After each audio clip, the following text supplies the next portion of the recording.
All right. So I had the wonder pleasure, if you will, of watching the sequel to one of my favorite comedies of all time, which is Happy Gilmore. This is Happy Gilmore 2. A sequel I never thought I'd see, right? It's not often that we do get sequels in Adam Sandlerverse, but in this instance, we absolutely did. And I have to say, um, I always get a little bit worried, particularly when they do sequels to stuff, especially in the modern day. I was worried about it with the Bill and Ted sequel, like the third movie, and I was worried a little bit with this. Like the trailers look very promising. It's obviously filled with a lot of nostalgia bait as well, which is pretty cool. I'm not going to go on any spoilers, but suffice to say that if you are a fan of Happy Gilmore, at least for me anyway, I walked away from this going, yeah, this is fucking amazing. This is really cool. Like this is on point, right? I've always loved Adam Sandler, love his movies, and for me, this really hits like you know everything I wanted, in a sequel, with some surprising twists as well, which was pretty good. Obviously, he's playing an older character, like the same character but older. He's got a family of five, like four sons and a daughter, and it's in the trailer. Like basically, he needs to come up with the money to try and get her to go to some Paris dance classes for ballet. So obviously he decides to jump back in the game, and it's like me and my son watched this together. We were just like laughing. It was so much fun. I love this old school style of comedy as well. We don't really get a lot of it. It's that slapstick humor, bit of naughty stuff in there, I suppose, as well. Things that would, for some people, it would be like, oh my God, you can't say that anymore. No, they don't care, right?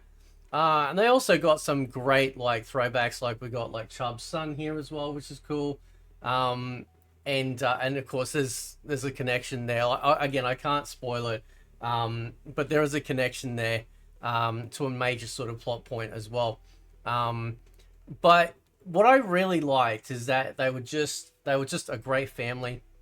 The kids loved their dad. They didn't think he was a loser. None of his family chastised him or anything like that. He's obviously fallen on hard times. Again, I can't really explain why that is, but I was just sitting there going, that's the same dude from the first movie. That's the same dude. That's the same dude. I know that reference. I know that reference. Oh, I know that one thing. Like, there's that shot in the graveyard there with Shooter McGavin, and like they have a fight, and it's pretty cool. And on the gravestones, it's yeah, you'll see. Like it's showcasing a whole bunch of people that have been referenced in the past or seen in the past in the first movie. But I actually thought it was really good. It was kind of sort of confrontational. I mean, a lot of us, as we get older, we start to go, oh shit, I remember those days when I was this and that or whatever. Have I still got it? And some people do, some people don't. But I think it's like one of those age-old questions that goes through your head. It's like, oh, am I really washed up? I'm really bad or anything like that. And I had a theory, and I'm not going to spoil anything here, but I had a theory a long time ago that Shooter McGavin would play a really important role in this. One of the things I didn't expect, and one of the things I was sitting there just grinning, going, yes, yes, it's about time, right? I'm very happy about that. Now, obviously, he's got a new caddy as well. This new dude, he's pretty funny. Pretty much nails it as well. And just, yeah, it's. I think probably the first movie probably hits probably just a little bit more raw. I think possibly nostalgia, but also just because of the time period, right? And you think, oh, can you recapture that magic? I think he has, but it's done obviously as an older dude, right? Like he's not a young dude anymore, okay? But I think he's captured it, and that's what I was gonna say. One of the things I always worry about the new stuff coming out, apart from obviously like tanking a sequel, is whether or not they're just gonna like retcon stuff or maybe make stuff woke or anything like that. I'm happy to say that none of that happened. There was this one There's one throwaway line, right? And it was kind of like how they handle it in Cobra Kai, right? Where Johnny is basically the rest of us, like normal folk.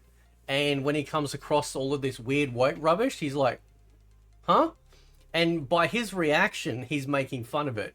And he's making fun of it to the audience. And I really like there was just, it was a one throwaway thing. And I really liked it. And I thought it was great.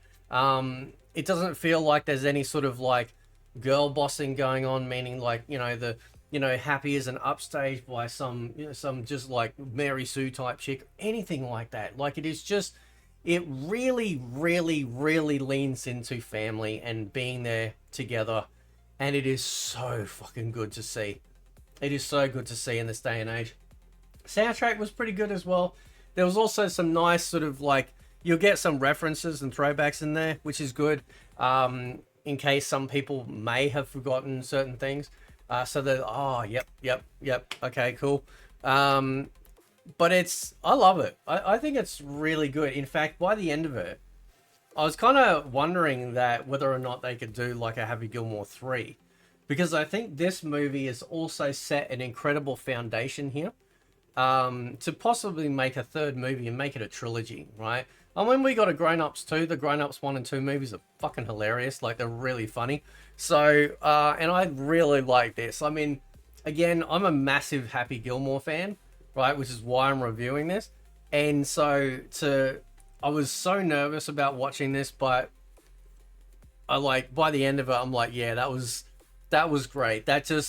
It feels like an Adam Sandler movie. So if you're a fan of Adam Sandler, you'll be home. Does it feel like a Happy Gilmore movie? Yeah.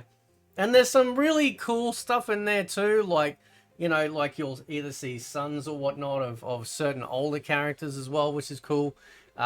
Just like with Chubbs here, Chubbs' son, Slim.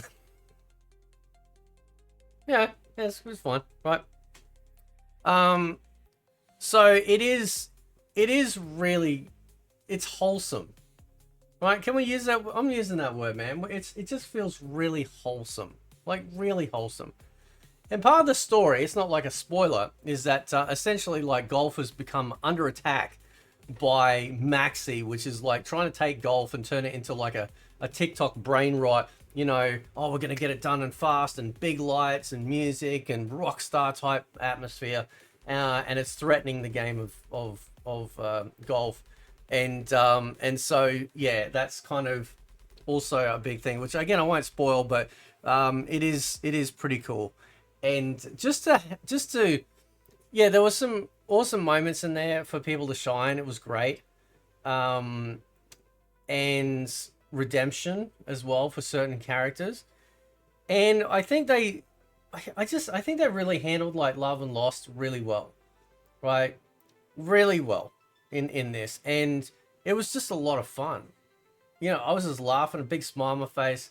It was just a great time. And if you're, like I said, if you're a Happy Gilmore fan, I think you're going to be fine. I didn't find this to be disrespectful, sacrilegious, an abomination compared to the first.